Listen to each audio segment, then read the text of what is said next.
I rise to speak on this bill, holding the foundation document of our democracy, the Australian Constitution. It was referred to several times in the last 18 months when we had the referendum debate, but it's something that is equally important for many debates in this House. Our democracy is built on two fundamental principles. The first is parliamentary democracy, that through the People's House here, there are 151 members who represent each portion of this nation, and then a House of Review in the Senate. So parliamentary democracy is the first limb. The other is separation of powers. And our Constitution, the first three chapters, go to the separation of powers, being Chapter 1, the Parliament, where we are, Chapter 2, the Executive, and Chapter 3, the Judiciary. And what we're talking about here is an important institution that looks at the accountability and a review system within Chapter 2, the Executive Wing. And there is a potential issue on separation of powers that I'd like to come to shortly, Deputy Speaker. But let's go through the history briefly of the Administrative Appeals Tribunal. Throughout the common law world, we saw a growth in government at the state for two reasons. The first was warfare, the second was welfare. The first, protecting the nation, and we saw that in the most extreme and violent circumstances in World War II. And the second was looking after our people within our nation. And that saw an expansion of Chapter 2, the executive branch of government, in a significant way. And that expansion has continued. It has continued and will continue. It is a debate for another time, but the intergenerational report does note that in particular areas the expansion of government will continue. So when we recognise that decisions that are made within Chapter 2, the executive branch of government, and most of it's delegated decisions from the ministers through to the departments, through to public servants within the departments, those decisions are often made with incomplete information. They're often made either rushed or they're delayed, and mistakes are made. They're decisions made by humans, and humans make mistakes. We are not computers, and AI won't come to save the day. So it is important that people who feel that a decision has not been made fairly have an avenue of appeal within the executive system without having to go through all of the expense of hiring judges and going to court and the delay hiring lawyers and going to court and all the delay that involves. So the purpose of a system that has review for people who are distressed and believe there is an injustice that they want addressed is one that should be accessible, affordable, should not have lawyers involved. And the legislative purpose of the AAT, and assuming the ART afterwards, is a proceeding that's called a de novo proceeding. It's not an appeal in the sense that the decision made in a department is appealed to a court. What it means is that the member who hears the facts fresh, reads the materials fresh, must either affirm, vary or set aside and potentially substitute a decision for review. And it goes without saying, Deputy Speaker, that no two cases are the same, and each must be judged independently according to its own facts and its own merits. So the quality of the people that we have on that merits review tribunal is important. It's very important. We can all agree on that. They must be people who are hard-working, of good character, are fair, and will put others first. And what I reject, Deputy Speaker, through many of the speeches, is that the idea that someone, by virtue of having been a servant of any side of politics, a member of a political party in any sense, that somehow disqualifies them from being a person of good character, hard work and fairness. I would never put it so high as to say that that makes them better in those spheres, but it's just another factor of life. And the idea that people involved in the Liberal Party, the Labor Party, the Greens political party, or whatever organisation sits above the Teals, that doesn't disqualify you from performing a merits review decision. Well, I'll take the interjection, maybe the Greens political party. But even then, I will stand up for even members of the Greens political party. We'll treat everyone on their merits. It's an important thing to note, because our political parties, they're not something that gets in the way of our democracy. They're not something that gets in the way. They're a key function of our democracy, they're key institutions of our democracy. Yes, Deputy Speaker, this document here does not mention the Liberal Party, it doesn't mention the Labor Party, and it doesn't mention the Greens political party, and nor should it. But so much of our democracy is through convention and institutions that aren't mentioned here. And we, as a democracy, need healthy political parties because they feed through to this place and they feed through to the Senate, the delegates, the candidates, the members. And so to somehow dismiss that as ruling you out from any other form of public service, I think is dishonest, and it undermines our democracy in an insidious way, because it says to people of talent and character and hard work, if you want to serve your nation, don't do it through a political party. Stay out of that, because then you don't want to rule yourself out from an appointment. So let's put that to bed, that being in a political party rules you out of public service. I reject that entirely for any political party.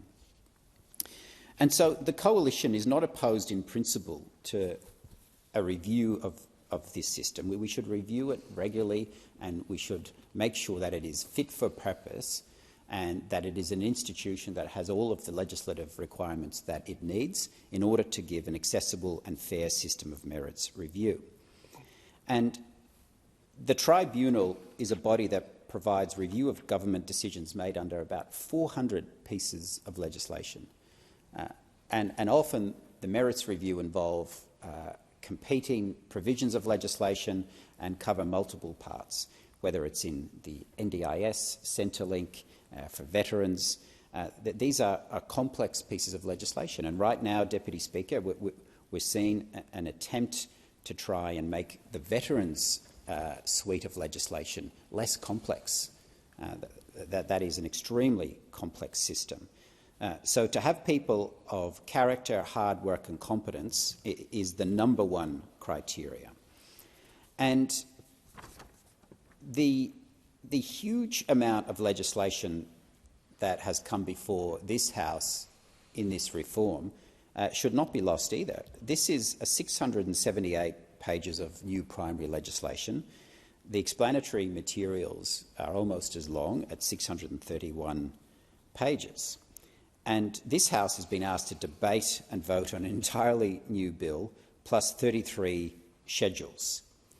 And that should be something that we take seriously and approach with careful thought, consultation, consideration.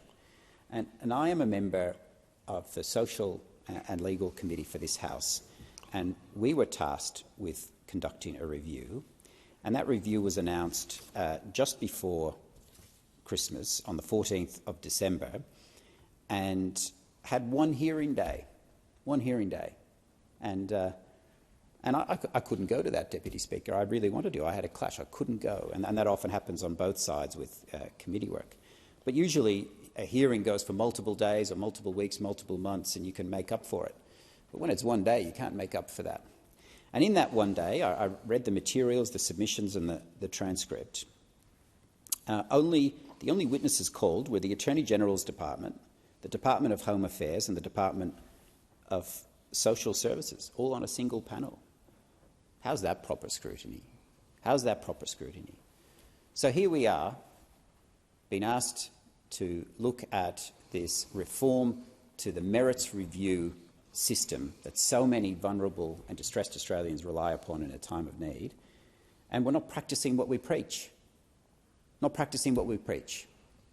So to stand up there, the government members, and to to criticise this side for having a system that is allegedly dysfunctional and biased and unfair and not doing its job, and then to come here and to do that very thing you have criticised the previous government of doing is not lost on Australians who look to this House to conduct its review of bills properly. So that is quite disappointing. Now, can I just turn to one potential constitutional issue? And it's not for me or any member of this House to say something's unconstitutional. That's for the High Court to decide. But there is one issue that I would like to briefly discuss, and it was mentioned in a few submissions to the inquiry, and one of them was by a serving part-time member and barrister, Gray Connolly. And full disclosure, I have known Gray Connolly as a fellow veteran, but his submission is well crafted, well read, and I urge those who are following this to read it. And he makes the observation, and he does this in his personal capacity, because he takes that distinction seriously for his formal capacity, that there are potential constitutional issues in that under the proposed bill, the President will be a serving Chapter 3 judge. Now this is a process that's often replicated in state courts. In my home state of Victoria, the equivalent, VCAT, has a serving Supreme Court judge act as president. But that doesn't mean we're avoiding the constitutional issues, particularly here in the Commonwealth. And it has been put by others, including Gray in his submission, that this potentially creates an existence of a Chapter 2.5, because a serving federal court judge serves within Chapter 3, the judiciary, but to then serve as a president of the Administrative Appeals Tribunal or Administrative Review Tribunal is serving in a Chapter 2 capacity. And whilst our separation of powers is blurred between Chapter 1 and 2, being the Parliament and the Executive, we even sit in the same building and you're held to account here, that separation is strictly enforced in between Chapter 2 and 3, or between Chapter 3 and 1. And we've seen that in the NZYQ case. We've seen it, that the courts take that separation extremely seriously, and it often makes for difficult policy decisions and responses having to be made. So to have that executive body headed by a judge in Chapter 3 creates potential issues that, again, if we'd had a proper inquiry, we could have heard from constitutional experts talk about this. And this isn't the first time this government has been quite cavalier in potential constitutional issues. We saw it in the Voice referendum, where the important function of the Joint Select Committee in scrutinising the potential constitutional issues was really dismissed out of hand, and that inquiry was turned into a PR campaign to help win the referendum. And I would submit, Deputy Speaker, it didn't actually help the campaign doing it that way. So you'd like to think the government would learn its lesson on being cavalier with constitutional issues. And in question time, we have held the government to account about being cavalier in the NZYQ case, in the instructions that the minister gave for that case, and then also in the response since. And again, in his personal capacity, Gray Connolly proposes a potential solution that maybe the President can be a retired judge. A retired judge is on a judicial pension, but no longer a serving member of a court, and would mean withdrawing upon all of the expertise and legal knowledge that a judge would have, perhaps even more so because they've had their career, but they can then perform the functions of President, which includes some mundane things like the allocation of cases and resources, speaking to the minister about potentially requiring more money and funding. That's not something a serving judge should be doing. And so, Deputy Speaker, in conclusion, it is right and proper that we review this important process, but we should make sure that review is done properly and in a way that Australians expect us to do.